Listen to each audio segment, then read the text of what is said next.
Welcome to Real Body Talk. I'm your host, Jennifer Kreatsoulas. Today's show takes on a topic that I think most can relate to, and that is control. I mean, who doesn't like to feel in control? I know I do sometimes, or probably more like most of the time. But today I want to talk specifically about controlling our bodies. What does it mean to control our bodies, control them as objects, and how does that influence our physical and mental health? To talk with me today on this topic of controlling our bodies, I invited Kelly Laverty to join me on Real Body Talk.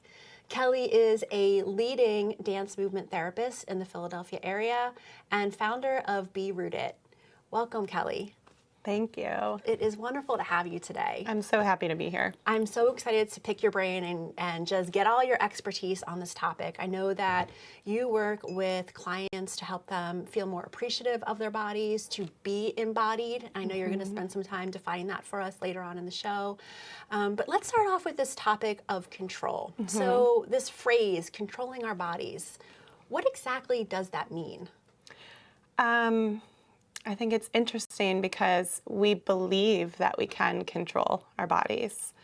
And that stems from far back in history. Descartes kind of back in early centuries came out with this idea that our mind and body are separate and really medicalized our body, and it became this object in the early foundations of the medical field as something that we can control, something that should listen to our brain, and that, that it's separate and we could change it and form it and create what we want with it. We can fix it in ways. And that just really continued into our medical model today that, we go to a doctor to fix our body, to fix symptoms, not to really listen to what's going on with the body. And we've stopped seeing the body as a system. We are medical.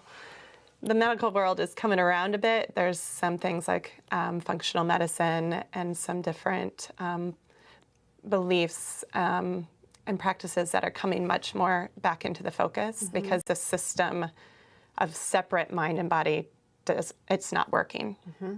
So this medical model has kind of helped feed maybe the ideas that come out in our social world around that we can fix our bodies, that if we think it, we can change it, right? If we think hard enough and long enough and put enough energy into changing it, it'll somehow happen. But what are we actually after? What is it that we're trying to accomplish with this control?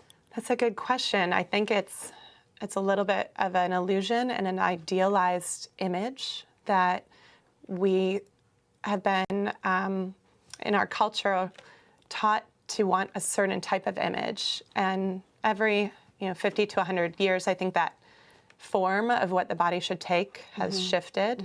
And we can see in different, in the 70s era, the Twiggy image, or, the different images that became popular. But whatever that is, it's separate from what our body really is. And it's not listening to our genetics. It's not listening to the moment and the actual body we have. We are creating an image of something we believe we should have. And that conflict, that space in between those two, is what creates, I think, that desire, that energy around control and that fight, and the dissatisfaction that many people are feeling in their bodies.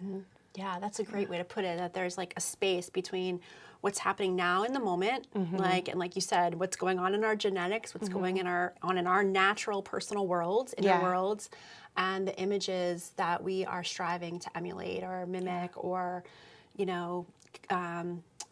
like connect with, because somehow achieving that earns us some status or validates our worth, or somehow we have a sense of security that we finally fit in.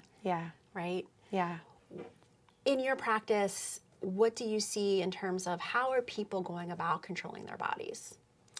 Well, I think it comes out in behaviors first. And it's that surface way of control through food, through movement, exercise, through work and stress and being busy. There's definitely a focus on doing today more than being, and that's driven in our world where we don't even know how to just sit anymore. We're always connected on our phone, and there's something happening, but it's all outside of us, and we're missing what's going on inside of us and just living in our bodies. Sometimes we shift from, I think in childhood, we start off in our bodies. We're born embodied. We don't know any different. And then we're taught to slowly stop listening to the body and start seeking outside validation for our needs and our wants. And then that slowly turns into these shoulds and these directions that we strive for. We're not taught how to listen to our guts anymore. You know, the metaphors, the language we use shifts. We're not listening to our guts, our intuition. Right. And we have this inner knowing that really is what, who we are. And that's in our bodies. Yeah, yeah. I mean, even just that word gut, right? Like for men and women, like this is an area of our bodies that we're taught to control. Yeah. Right. So this kind of use of language of like our gut instinct, right? Yeah. Like the seed of our intuition and not, this inner wisdom. Yeah. It's been kind of, it's been what's the word? Like transformed, but in a like really perverted way, kind of, right? Like that now we actually know you can't trust that. Right. You can't trust that. You have to control it. Yeah. Right. And you control it by, fad diets and exercising and weighing a certain amount and looking a certain way. The point you made about staying busy, I thought that was really interesting. Can you say more about that? Yeah, I feel like we are taught to just go, go, go. And the art of stillness is a lost art. And yet that is where our body is not designed to go and never stop. Our body has two different parts of the nervous system. That one is for energy and fighting and, survival, and also excitement, the adrenaline, some of those, it's positive and negative things that is meant for. And then we have one for rest and recovery. And that's where our gut comes alive. That's where we digest. That's where we socialize. When we are in relationship with people, that nervous system is actually activated more. And we're in this going mode all the time, activating our fight-flight system, which really keeps us in more of a disconnected place. It doesn't give us an opportunity to just be rooted in ourselves or in relationship as well. Yeah. I mean, your point of the go, go, go lifestyle, I mean, that is the kind of the valued, the preferred way of being. Like that's what we're trained. Yeah. That's how we, we see success as that. Exactly. Yeah. Exactly. And we see success back to that image of body, maybe on Instagram in a certain image, that person must be really successful. And then we're comparing ourselves to images, things outside of ourselves, versus really trying to listen and tune inward. Yes. Yes. So the way you're describing this, it's like there's us, and then there's all these removals from us. Yeah. Right. Yeah. And we just keep getting further and further away. Yeah. Right. And I wonder if somehow in just that, in that disconnect is that tension for control. Yeah. Right. Yeah. It's like trying to control to get there, but also there's this primal, like something set off in our bodies. It's like, hey, come back here. Yeah. Right. Yeah.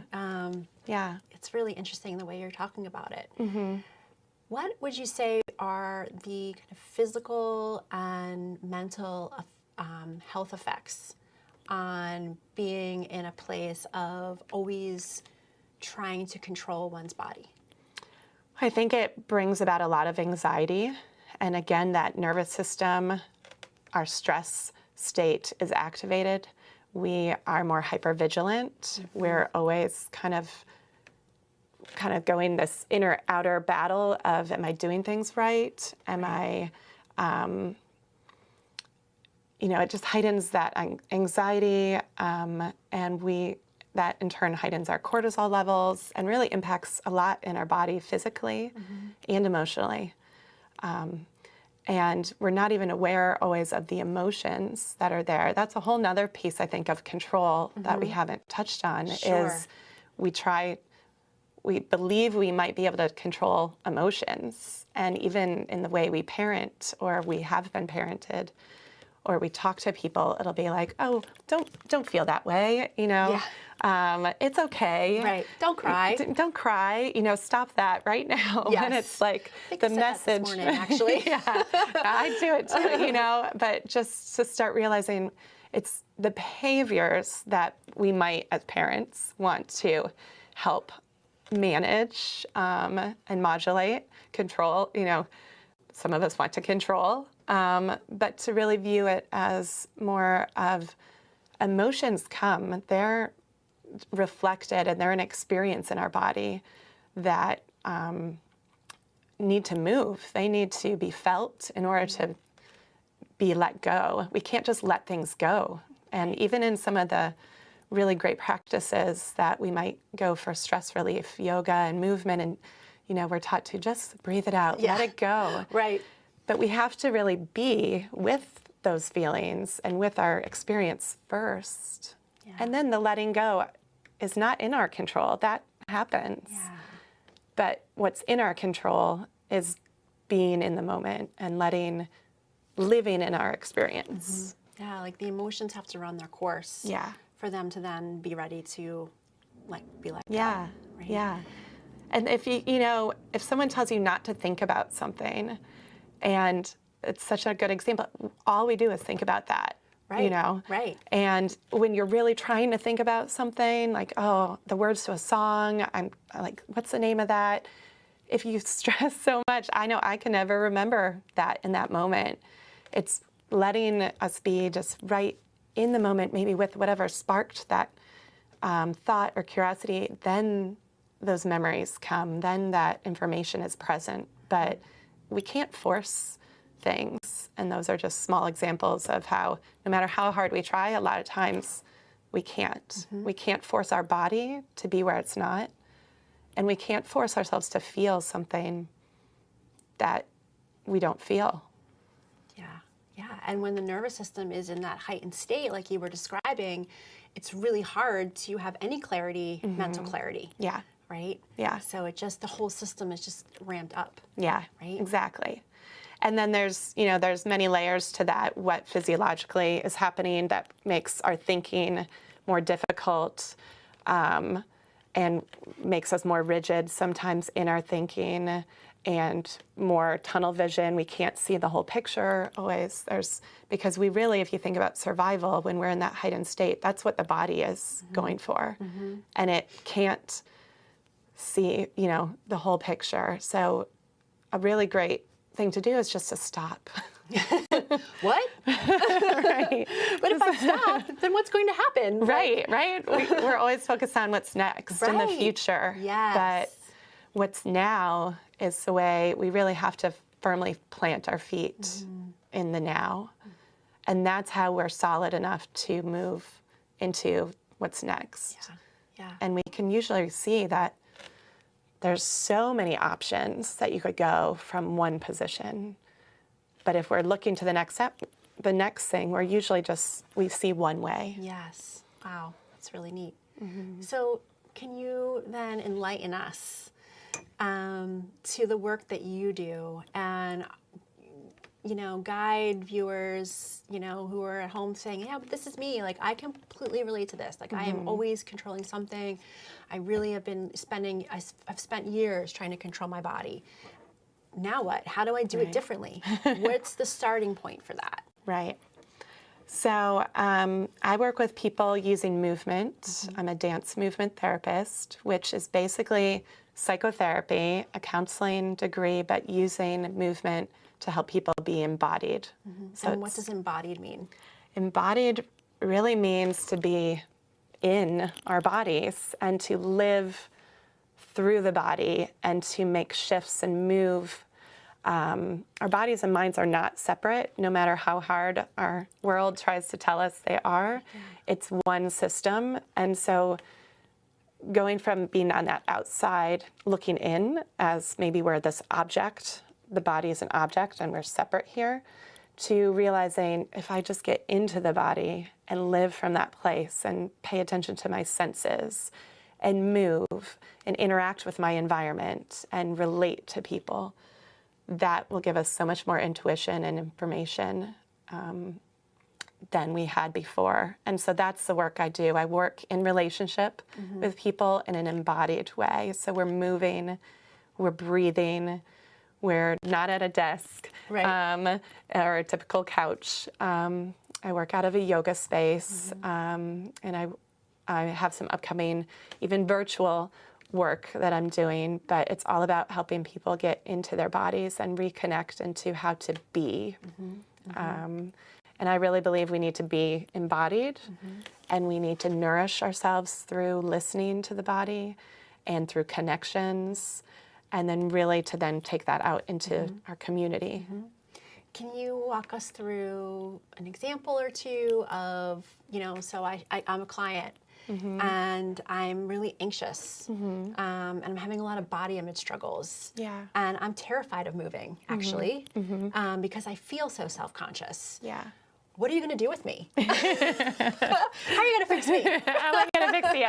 I know. And a lot of, we go to see professionals, whether it's a doctor or a therapist, to be fixed. We want to be fixed. And sometimes the first step is understanding that this work, while I can structure it and while I can lead people and create the safety to be in your body, that's really where we would start, is just create ways to feel safe, to be in the room, and then maybe to be in your body, what that's like, but to know it's not going to be the straight line. It's not a one-size-fits-all practice. It's me helping to guide you to listen to your body and what it needs. And that can be a very big step for many people, like someone you described, someone who's just, the body is just feels literally like it's separate. Right. So learning small steps of even just taking a breath and finding where the strengths are in the body already. Many of us have experiences with our body that we just don't realize we're disconnected, but we move all day long. We breathe. We don't have to have the body doesn't have to work harder. It's already doing it. It's shifting our mindset and becoming more aware of how we live in the body or how we don't live in the body. So just bridging that gap and building a relationship, seeing how, if we just first met a stranger, you wouldn't just jump right in, you would start to get to know that stranger slowly and with kindness and compassion. Usually when we meet someone, we are very open-minded. So I think seeing your body as a new friend, someone that has the potential to get to know, and bringing with that compassion and kindness to yourself in this process. And then hopefully that can build into being comfortable in moving, not necessarily comfortable with what you're feeling, but comfortable exploring the body. Right. So it's not about necessarily liking what you're experiencing. Right. It's about gaining the awareness and the skills or tools to be able to notice what you're feeling. Yeah. Right? Because as you said earlier, all the busyness numbs us out to an extent. Yeah. Right? All the being on devices numbs us out to an extent. Yeah. So how do we get to know ourselves again, like when we were babies? Right. Right? How do we get to... And that's a trust building process, right? Because just to bring back like social messages into our conversation, we are fed, literally fed, so many confusing messages about how to take care of our bodies. Right? Even the definition of health is so confusing. right? And, how to feed yourself, how to exercise, how much, when, right? What diet should you follow? Right. What products should you use on your face? What should you use in your hair? What should you, what brands should you be buying? Right. And it is just like noise. It's overwhelming. It's so much noise. And so maybe you hook into one and you do that for a little while, and that removes you from center. Yeah. And then you hook into another and you do that for a little while, and that removes you to center. And so the trust, there's so much trust building that has to happen to just let go or to stop relying on these externals and be like, oh, okay, that's what hunger feels like. Yeah. Right? Yeah. Now what? Now what? And I think it's about exploring that inner-outer dynamic and kind of exploring what you're doing out here and what you value and what is working for you. And then taking it inside and going, okay, does this fit? Does this feel good? Does it feel nourishing? Does it feel healthy for me? Right. Do I feel like I'm very stuck in one way, or do I have some flexibility to move with that? Because I think signs of health for me are, can you move through the spectrum? Movement, which is what I base my work in, has many spectrums. You can move really fast, you can move really slow, you can move really big and small, and we have our own definitions or judgments on what is good or bad, but all of it is important. We need to be able to be big at certain times, and then we need to be small at times. But in our world, those two are very polarized, and the idea of being big for women is a very negative connotation. And so taking up space in a movement session is really scary for a lot of people. Yes. Moving without control, moving, we can be very direct and have a plan with our movement, and a lot of exercise is very structured. So I'd say the difference between movement therapy and movement in the work I do, it's non-goal directed. We really aren't structuring for this end purpose. It's so much more process oriented and playful. And play in that it doesn't always have to be positive, but play is open to any direction. We don't have that plan.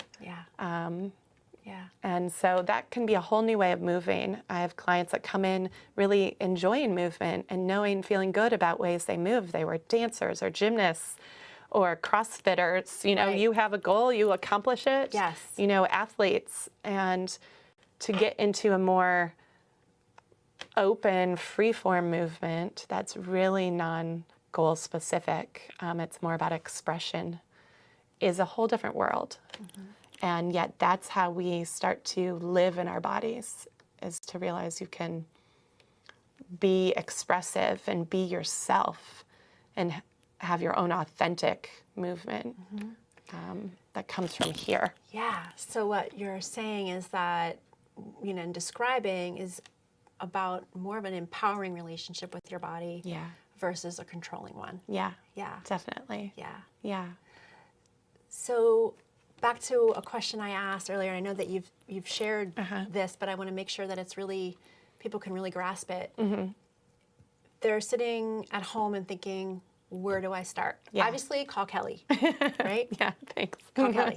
But if they want to just start exploring this on their own, what are some safe, small ways they can do that?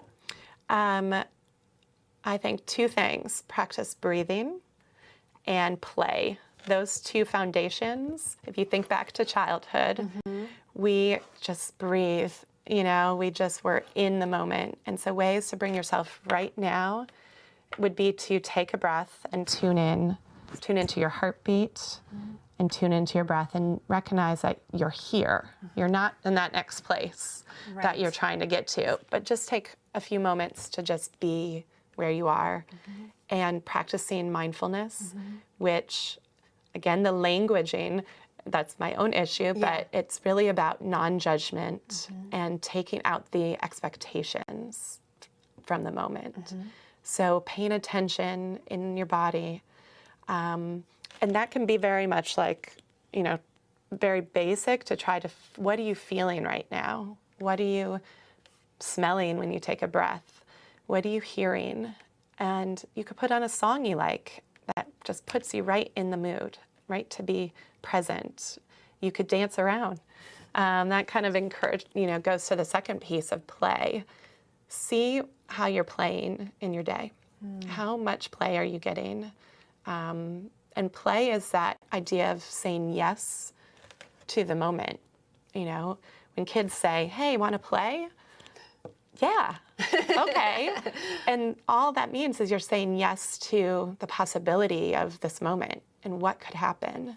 And if you don't really know what that means, think of, just grab a small ball or a pillow or some object that you can there's no purpose. Right. It's just, you're going to just play. And think of a kid. Sometimes if you have a pet, that's it. That's a really great place to start. Yeah. Is just, be with your pet and maybe throw a ball to, if you have a dog or if you have a cat, just watch even just how the cat just kind of indulges in the moment. Yeah. And do that for yourself. I love that. Yeah. I love that. Play. Right? The question, how much play are you getting in your day? Yeah. That's a really profound question. Yeah.